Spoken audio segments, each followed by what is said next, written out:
said, and I wasn't even doing, after it got crazy, like I had to be like, okay, so I stopped doing the drugs, and between that and everyone else seeing it happening too, like I said, it got to the point where they couldn't pretend. They used to pretend, people would just pretend that something didn't just fly across the room, or they pretended all this stuff didn't happen, and I was like, I just didn't be sitting there, so it's kind of a game.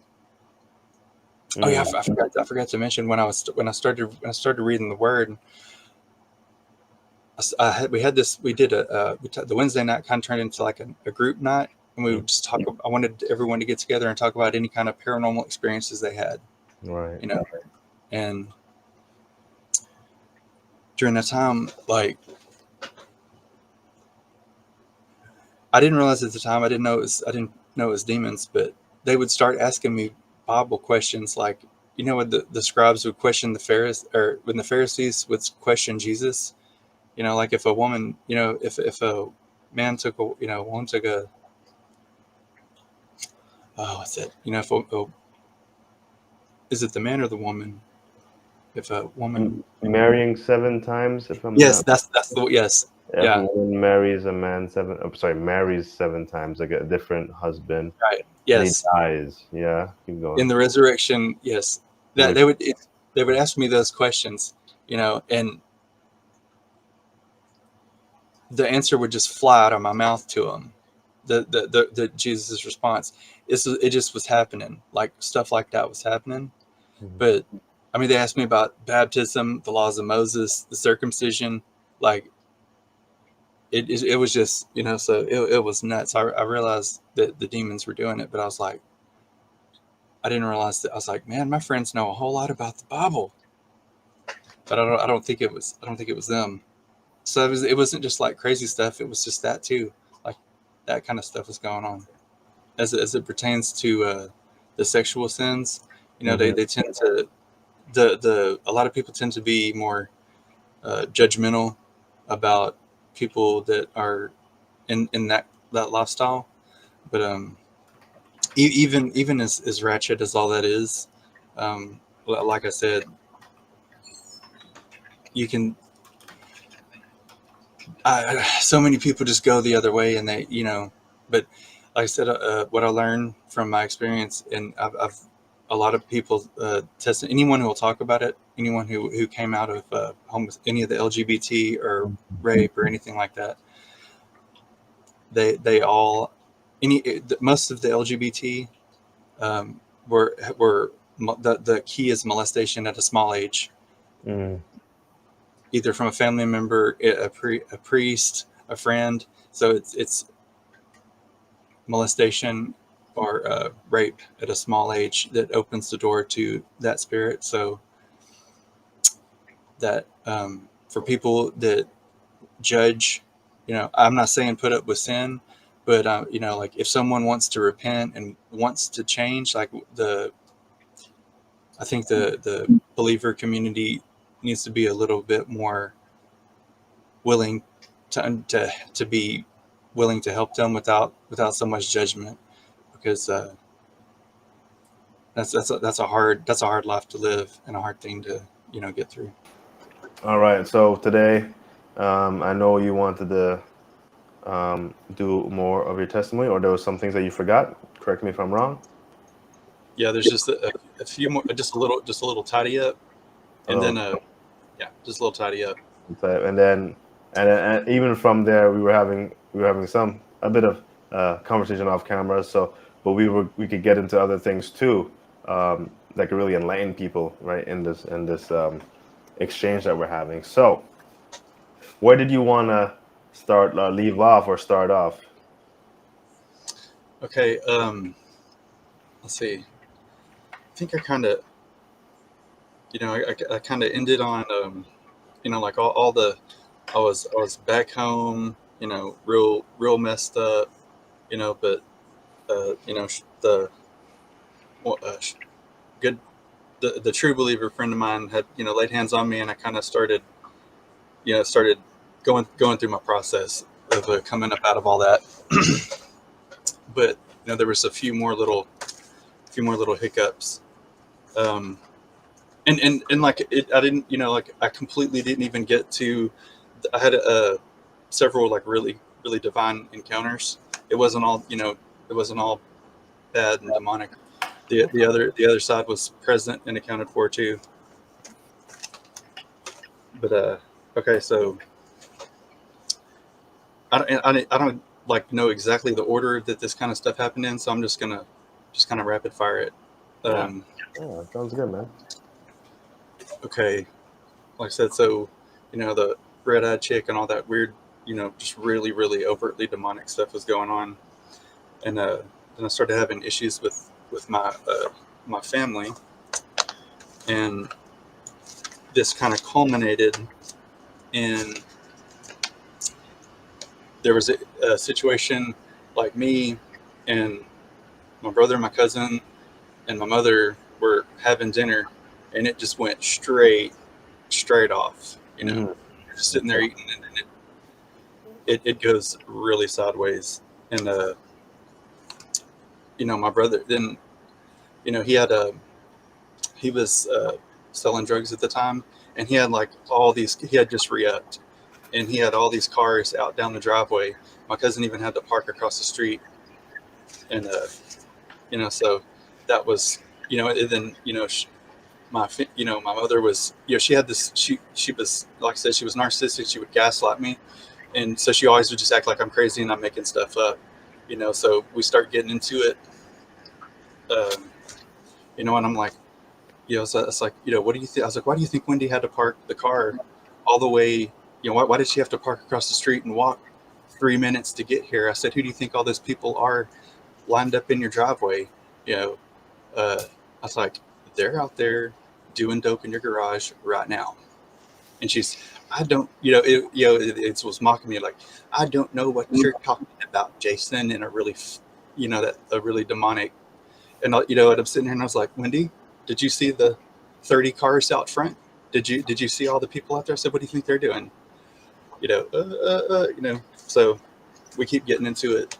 Then my brother comes in and he starts threatening me. So I pull the ice pick, and I'm like, I said, I'm going to give you two choices, because now, like, to preference this, because it makes me sound like super violent and crazy, but, like I said, I'm, at this time, I weigh 130 pounds. He's a big dude.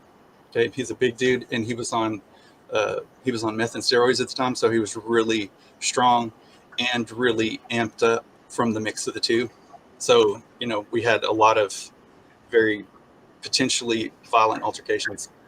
So he's like, he threatens me. I pull the ice pick, and I was like, you've got two choices. I was like, you can go out there, go back to your dope and your dope hose, or I'm going to put this in your neck. And he just goes, and he turns around and walks off. I said, that's the smartest thing you ever did. And of course my cousin's freaking out. And then, my mother's on the couch, and she's like, Jason, why are you threatening me with that weapon? And I'm like, that was actually one of our nicer, we weren't even yelling. We were just talking. And it's like, what are you talking about?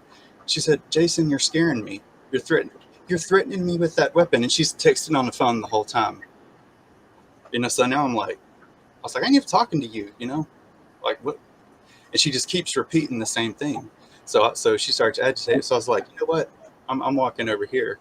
And she's, the whole time she's like, you're scaring me. Don't hurt me. And I'm sitting there going, I'm not even talking to you. Shut up. I was like, I was talking to my brother. I was like, I'm not talking to you. So I get all the way down the hall, as far away from her as I can get in the house. And she just keeps on talking this stupid kind of speech. And she, the whole time, oh, you're scaring me. I'm so scared, And then she starts pulling, she says, my cousin's standing there. She's just like looking back and forth, like, what is going on? Because this is totally nuts. And she says, Jason, I want you to, she's like, bring me that weapon. I said, hell no. Mm-hmm. Hell no. I said, I ain't stupid. I said, you're a scared white woman in America. I'm not coming anywhere near you with this weapon. You're scared. You need to be over there. I said, I'm not moving. I'm not moving from here. And then my cousin comes up and she's like, Jason, she's like, are you okay? And I said, are you scared of me? And she looks at me right in my eyes and she says, you're not going to hurt me. I said, yeah, because if you're scared, you need to go over there. So I don't want to be nowhere near y'all. I said, I wasn't even talking to her. I don't know what she's doing right now. She's playing some little game. She's talking stupid. And she's like, come out, she's like, come walk with me. I was like, are you scared? She's like, you're not going to hurt me. So, okay. So we go outside, we have a little conversation, and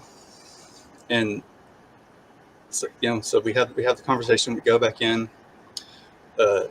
Donna continues her little thing. And I was like, you know what? I'm done with this.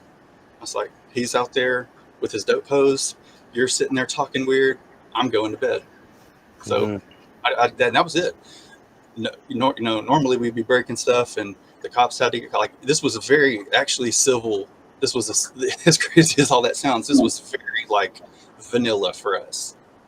Okay, so go to sleep, I'm getting it in. I just went to sleep. Boom, boom, boom. Boom. And it's like, I was like, I yelled like, someone get the door, boom, boom, boom. Like, no, whole house is just quiet, So I'm in my boxer briefs. So I get up, walk out, and I was like, I open the door and I'm like, what? When as soon as I opened the door, bro, you're not gonna believe how many cops in flat gear come in. They come in and just have me. I mean, I'm like, I've got guns and tasers in my face and everything, and I'm sitting here, I'm in my drawers, and and I got still slobber. I've got crust in my eyes, like, and I'm sitting here going, is this even real right now? So they're like, they start asking me questions. They're like, are you gonna fight? I was like, no.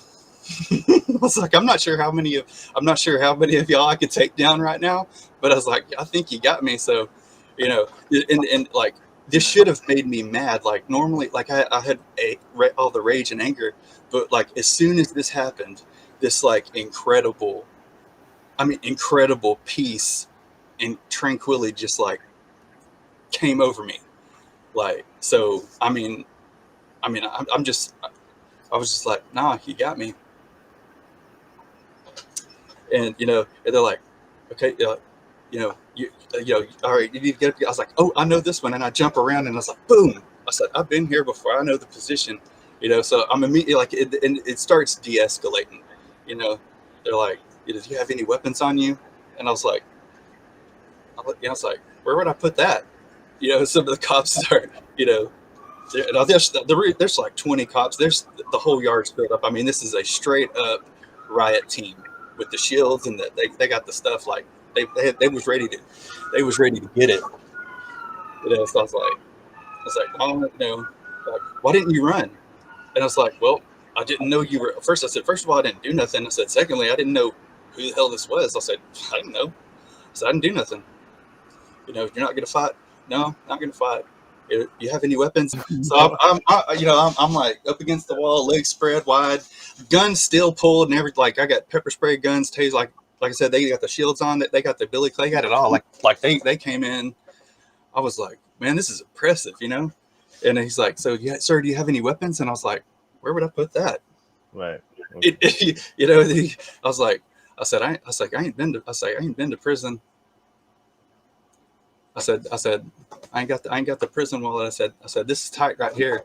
Okay, so the one officer starts cracking up, and I said, I was like, oh, you don't believe me?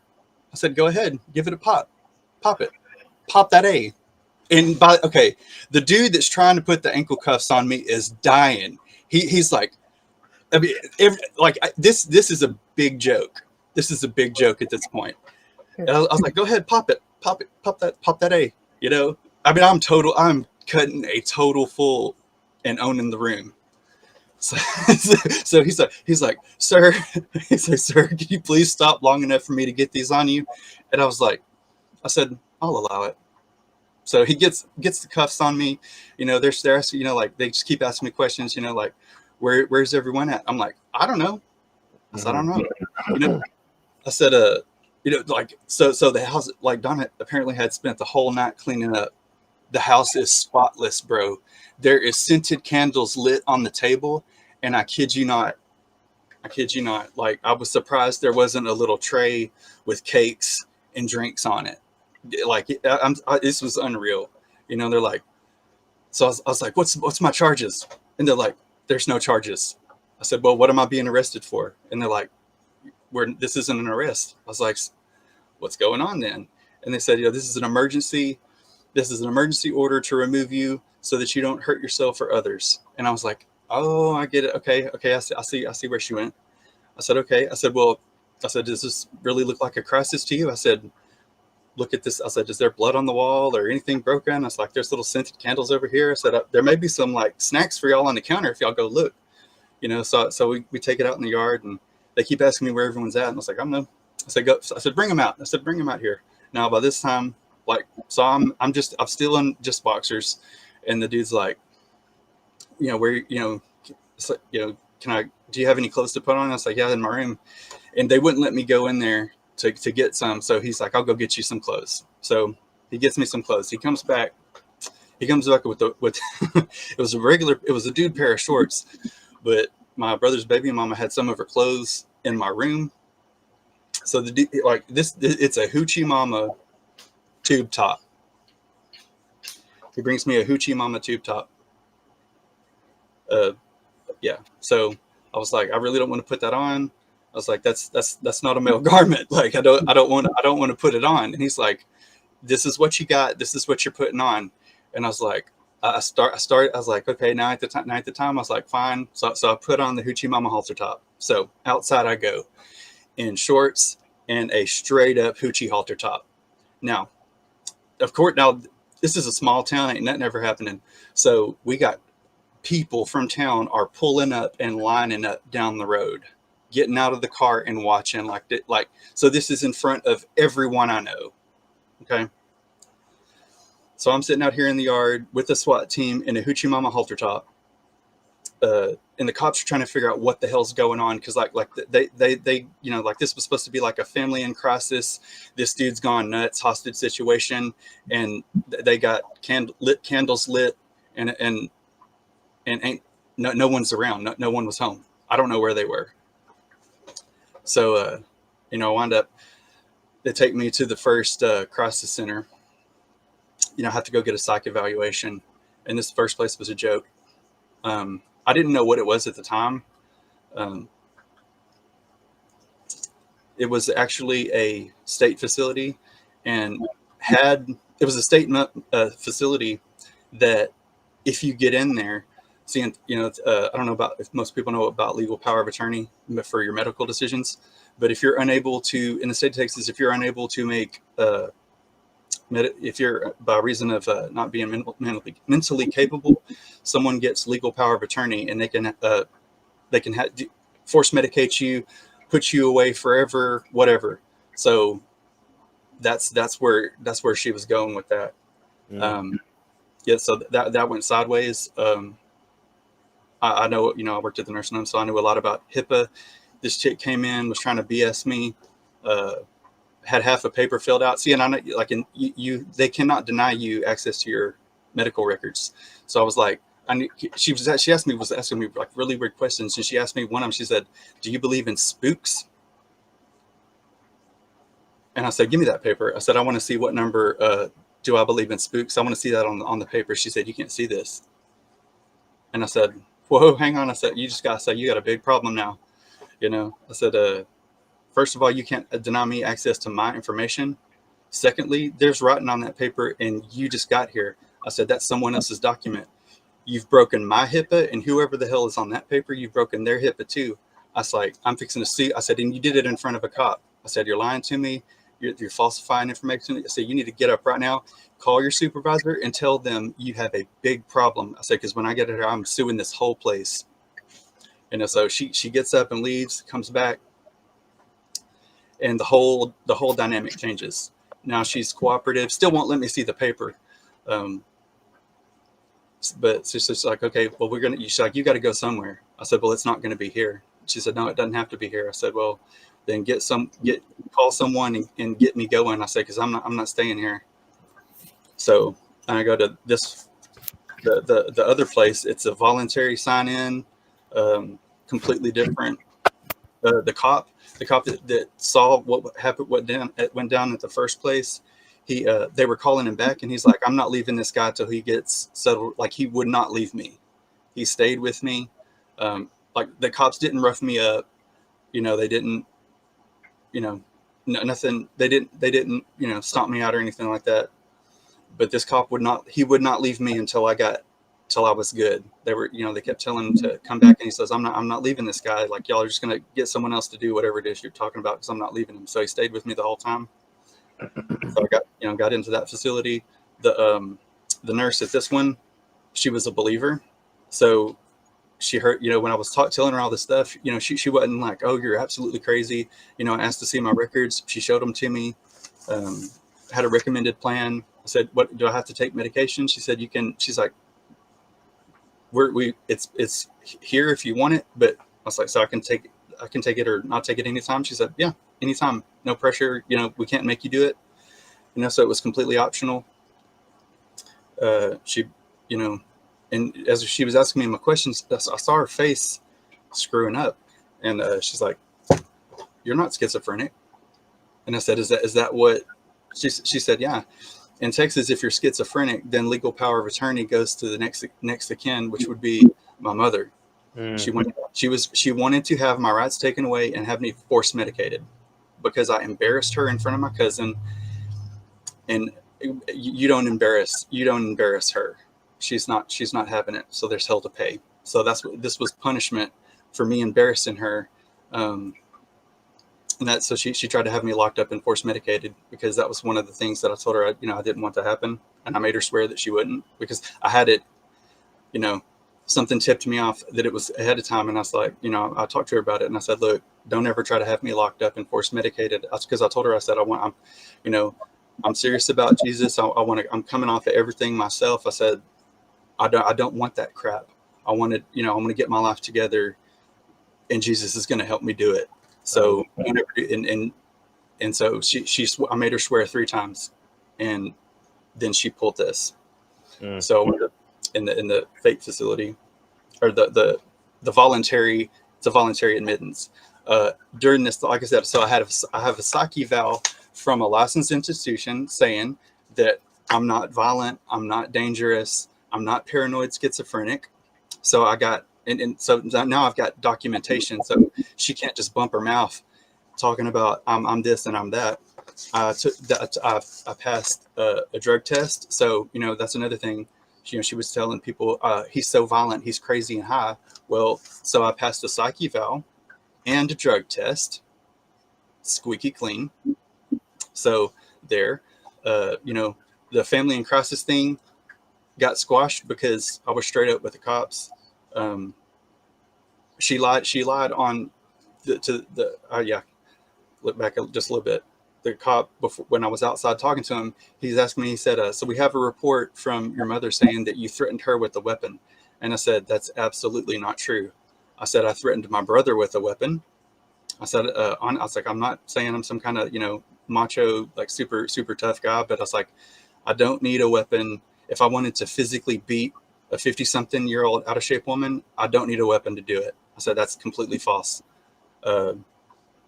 So I just flat up told him, I said, "I threatened my brother." And I just laid the whole thing out there. And, like the whole time they knew I was telling the truth, because who would just make that up? Who would make all this stuff up?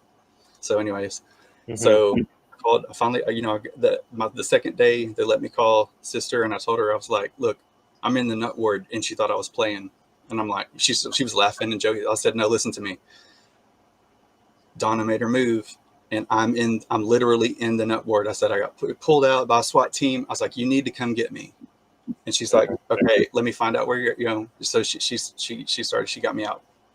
So that was, at that point, I got my stuff and I left. And I talked to my brother one time.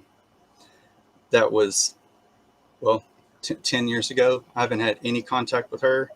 That was that. I washed my hands of the whole thing.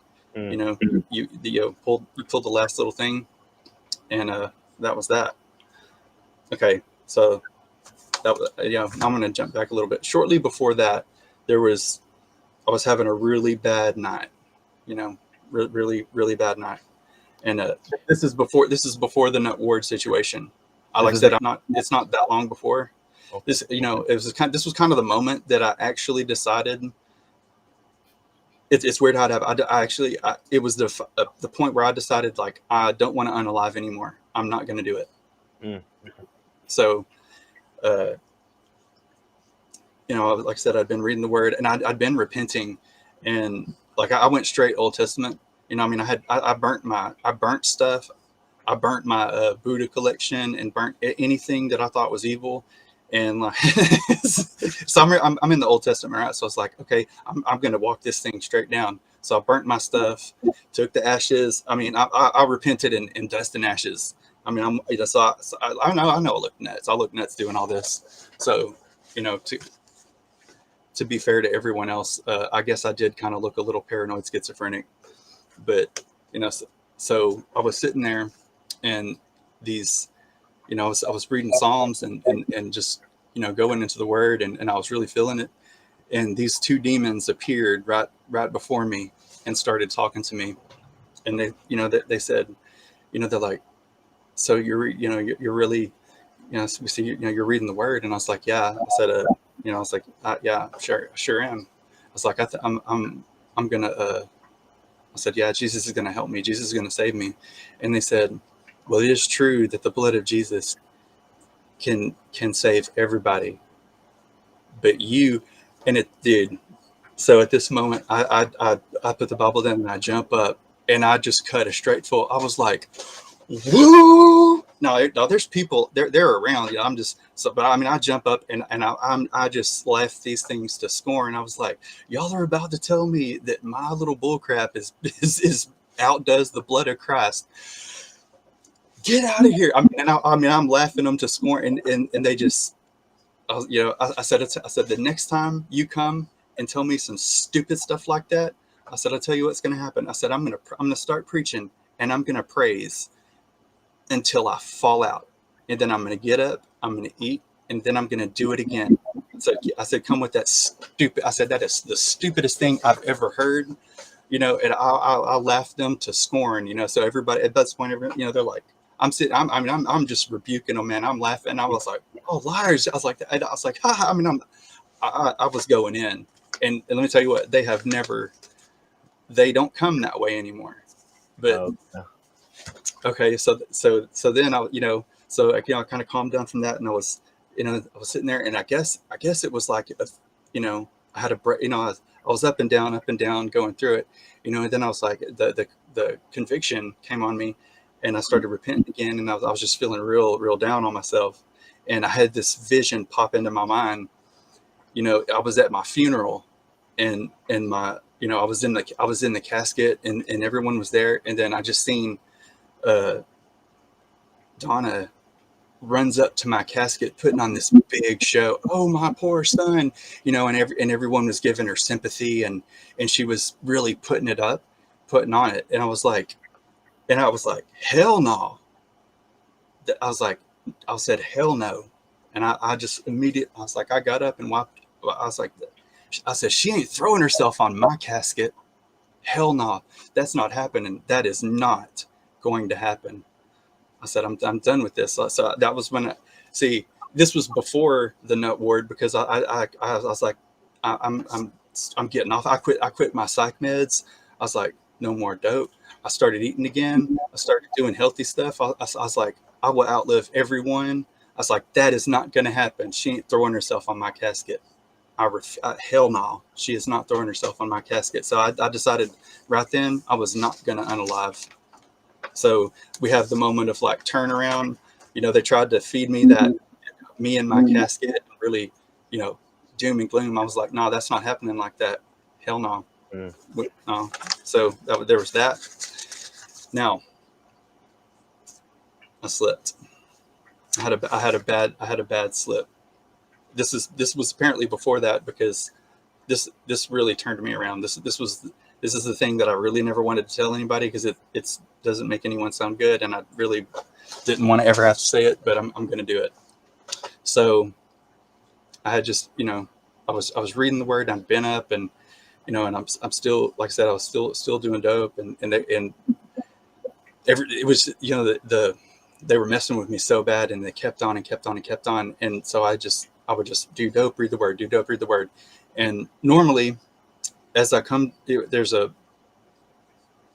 called geetered out, or some people call it twacked or fried or spun or whatever you want to call it, but I call it geetered out. Normally I can feel it coming on, and I catch it.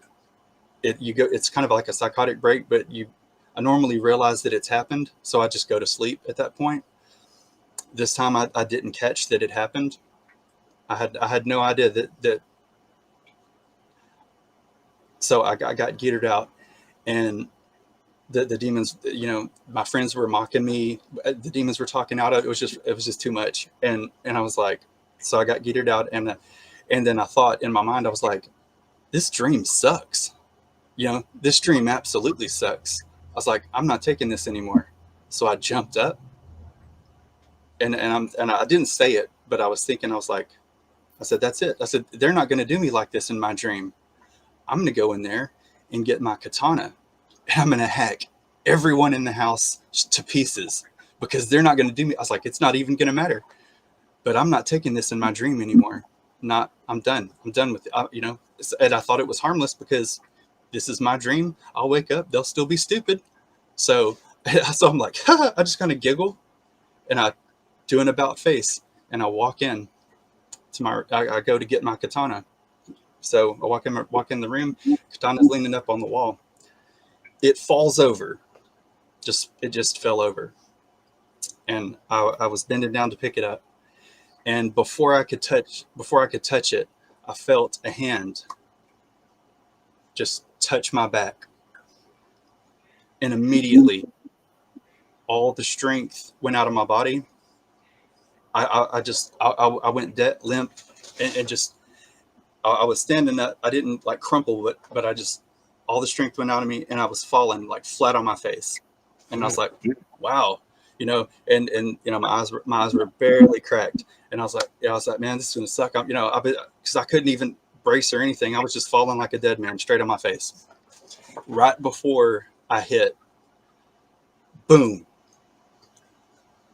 I'm in warm, loving arms, and I mean, warm, loving arms are just holding me.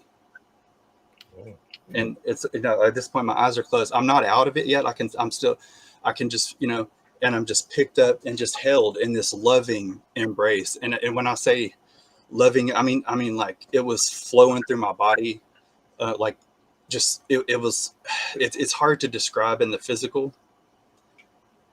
It wasn't angry, it wasn't aggressive. It was just like it just had me. Like I had no strength. Like it just completely had me. Warm, loving arms, and it just held me.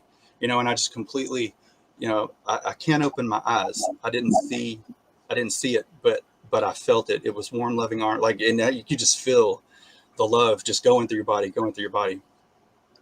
And and I was like, I said, it's you. And then nothing, no response, no words, no fiery rebukes, no crazy demonic stuff. Just warm, loving arms held me, and I said, it's you. And then I just went to sleep. I was out. So I came to 2 days later. I wake up in my bed, tucked in, not on my face. I never hit the ground. Right before, boom. And then, so 2 days, it's two whole days later. And I knew the second I woke up, I was like, oh crap, that wasn't a dream. And I almost killed everyone in my house. And I was going to do it because it didn't matter. I didn't realize I didn't realize I had gone over, but I was tucked in my bed, and it's still the feeling in my room. It was charged. Mm-hmm. Like that love and feeling was still there. And I didn't want to leave it. It felt so good. And so I laid there, and I'm just going, I'm freaking out a little bit. And I was like, that really actually happened. My sword was propped back up. It It was back where it was supposed to be. And I stayed there so long that I almost chose to pee the bed because I didn't want to leave that feeling. Wow. So yeah, that was that encounter, and then there was another one. I was kind of having a meltdown out in my front yard, and I was trying to take revenge on my family, and I was trying to. I wasn't going to kill them, but I was trying to set something up where they would get hurt, and I kept getting stopped. Like, and it was obvious that something was like everything I tried. It was blocked. It was blocked. It was blocked, and I got I was angry. So I'm out in my yard, and I'm like, why can they do everything to me, and I can't even defend myself? And I'm just having a moment, crying out, just talking to Jesus. I'm laying it out for him, and I'm going in. I'm a hot mess on out in the yard. And all of a sudden, this woman that I've never seen her before in my life, she's walking by, and she just walked straight up to me, and she's like, "Hey, what's going on?" And I was like, "It sucks. I can't do anything. I'm being blocked, and I'm just, and she's just sitting there smiling at me. And she goes, "Well, how about try something else?" And she just gives me like this warm smile. And what, I'm sitting there, it takes me a few minutes to register. By this time she's turned around, and there's a bush at the end of the driveway. She just kind of like walks around the bush, and I just stop, and I'm like, wait a minute, who the hell's that? And I jump up and I run out there I was like, I'm gonna go talk. I was like, who is this woman? I've never seen her before in my life. Nobody there, completely gone. It's I was like, okay. Now back to I don't know if this is an angelic encounter, but it touched me at a time I really needed it. Hallelujah. Yeah, here we go. This is the last thing. This is the last thing. So yeah, okay. Before they checked me in to the second facility where I got this paper, my discharge, I was like, I'm done with this hoochie mama halter top, so I took it off. So I'm sitting in here shirtless, and there's this guy and this girl, but man and woman, they're not that young, man and woman, they're checking out, and they're hey man, what's going on? Why don't you have a shirt? And I said, man, and I just told him the story, and he's like, and he has he's like having all this sympathy for me, and he's like, man, I'll tell you what, he's like, we lost our house, and me and my wife are getting clean, and we're living out of the car right now. He said, and I only have 3 or 4 shirts. He said, but I'm gonna get you one. And he goes out. This dude's living out of his car. He's in just as bad a shape as I am. He goes and gets a shirt, one of the few shirts he has. Like, they're living out of the car together. Their life's in shambles. And this dude goes and gives me almost his last shirt, so I don't have to sit there with my clothes off looking crazy. And he gives it to me, and he's, and it just broke me. It broke me. And I was like, that's more considered, so between, like, I've had the warm loving arms, and then the angel visit, and now this dude, and I was just, I'm sitting here blubbering, and he's hugging me.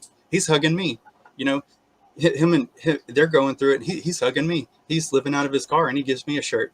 And I don't know if that guy was an angel or not, but I think he was. So, bro, if if you ever run across this and that's you, please hit me up. That that really that was the love of the Father in like, he had me the whole time. And here's this dude worse off than I am, and he went and gave me one of his last few shirts. He's living out his car. So